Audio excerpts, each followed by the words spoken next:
안녕하세요, 시크릿 캐나다입니다. 한동안 정신이 없어서 영상을 업로드하지 못했는데요, 제가 살고 있는 집을 팔고 새로운 곳으로 이사를 했습니다.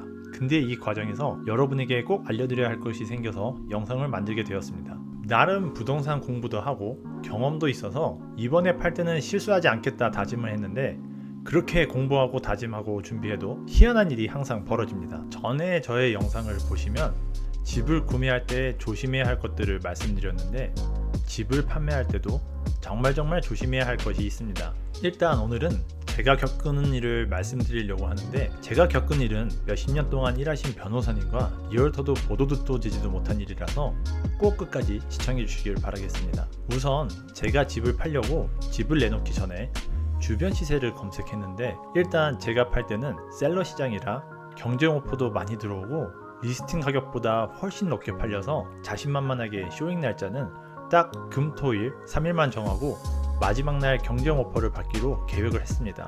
이때 이 결정은 큰 실수였다는 걸 알았어야 했는데, 왜 실수였는지 생각을 해본다면, 일단 제 생각은 지은 지 얼마 안 된 새 집이었고, 신축 건물과 다르게 베이스먼트도 빌더가 마감을 했고, 그리고 새로 지은 가라지도 더블 가라지로 아주 큰 가라지였습니다. 그래서 이건 내가 집을 사러 와도 사고 싶은 집이라 생각하고 낮은 가격에 올리면 무조건 사람이 몰리겠구나 싶었죠.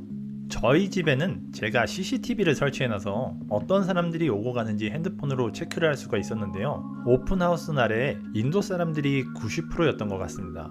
사실 제가 살던 동네의 주요 고객이 인도 사람들이란 건 그때 몰랐죠. 제가 인종차별자는 아니지만 항상 뭔가 거래할 때 인도인들이 끼면 썩 그렇게 좋은 경험을 하지 못했거든요.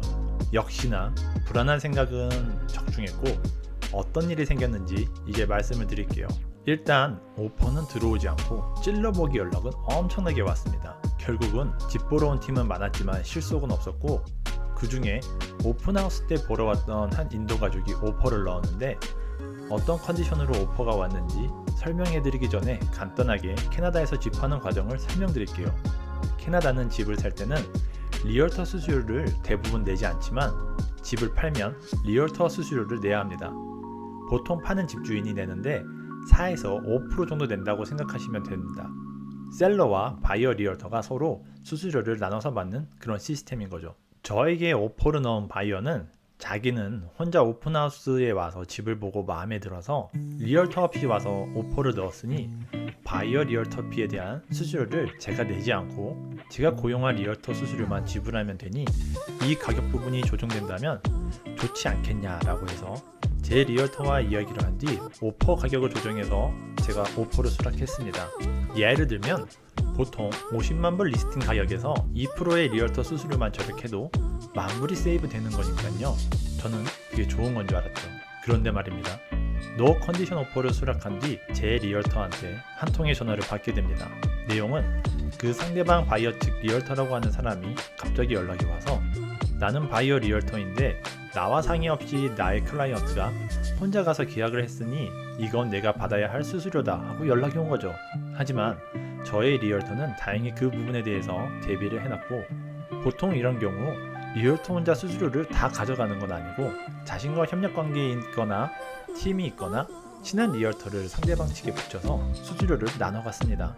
근데 저의 리얼터는 다행히 상대방 측 리얼터에게 주는 수수료 부분을 퍼센테이지가 아닌 낮은 금액의 돈으로 세팅을 해놔서 큰 피해는 없었지만, 만약에 수수료를 퍼센테이지로 해놨다면 저는 집 가격도 낮게 받고 수수료는 수수료대로 나가는 최악의 상황이 발생할 수도 있었던 거죠. 그리고 이게 끝이었으면 좋았겠지만 또 다른 문제가 있었습니다. 일단 영상 하나 보시죠. 아마 몇십 년 동안 일하신 리얼터 분도 보지 못한 희귀한 영상일 겁니다. 이건 저희 집 앞에 CCTV 화면인데요, 모든 오퍼가 끝난 뒤에 자신이 마음에 들지 않는 조건이라며 항의를 하다가 결국 바이어가 저희 집에 찾아온 영상입니다. 왜 이런 상황이 발생했는지 설명을 드리자면, 이 바이어는 저에게 오퍼 넣었을 때 노 컨디션 오퍼를 넣은 상태였습니다. 애초에 집을 있는 그대로 사겠다는 오퍼인 거죠. 하지만 저는 가라지를 지은 지 얼마 안 돼서 가라지에는 전기공사가 끝나지 않았고 시청에서 퍼밋이 나오지 않은 상태였습니다. 이대로 집을 팔아도 되긴 하는 노 컨디션 상태였지만, 그래도 파는 입장에서는 이 부분은 마무리 지어줘야 한다고 생각을 했죠. 일단은 집 컨디션이 바뀌는 부분과 전기 공사를 하다 생길 수 있는 부분에 대해 바이어에게 설명을 했는데 오히려 적반하장으로 모든 부분을 끝내고 데미지 없이 완벽한 집 상태를 자기에게 주어야 한다고 해서 살짝 멘붕이 왔었습니다. 주변 분들은 그냥 이대로 팔고 클로징 하라고 했지만 이미 바이어는 이 부분이 집의 하자라고 생각을 했고 이 문제에 대해서 항의하기 위해 저희 집을 방문까지 한 것입니다. 편지를 하나 남기고 갔는데 편지 내용은 그냥 자기가 왜 이렇게 하는지 적어놓은 별 의미 없는 내용이었습니다. 그리고 이번엔 가장 많이 느낀 건 같은 동네에 나와 비슷한 집이 비싸게 팔렸다고 해서 내 것도 비싸게 팔리겠지라는 생각은 하면 안 됩니다. 저희 집이 팔리고 다음 주에 저희 집과 비슷한 집이 몇만 불 더 비싸게 팔린 걸 보면 모든 건 케이스 바이 케이스, 사람 바이 사람인 거죠. 어떤 상황에 어떤 사람과 함께 하는지, 어떤 타이밍에 파는지 정말 중요하다는 걸 느끼게 되었습니다. 그래서 이번 영상을 통해 여러분들께 요약해드리고 싶은 건 노 컨디션 오퍼도 안심하면 안 된다. 그리고 상대방 리얼터가 없어도 반드시 더블 체크를 하자. 그리고 내 옆에 집이 비싸게 팔려도 내 집은 안 할 수가 있으니 꼭 팔기 전에 전략을 잘 짜서 좋은 가격에 집을 팔자 합니다. 여러분들은 꼭 준비를 잘 하셔서 기분 좋게 집을 판매하시길 바라며 영상을 끝까지 시청해 주셔서 감사합니다.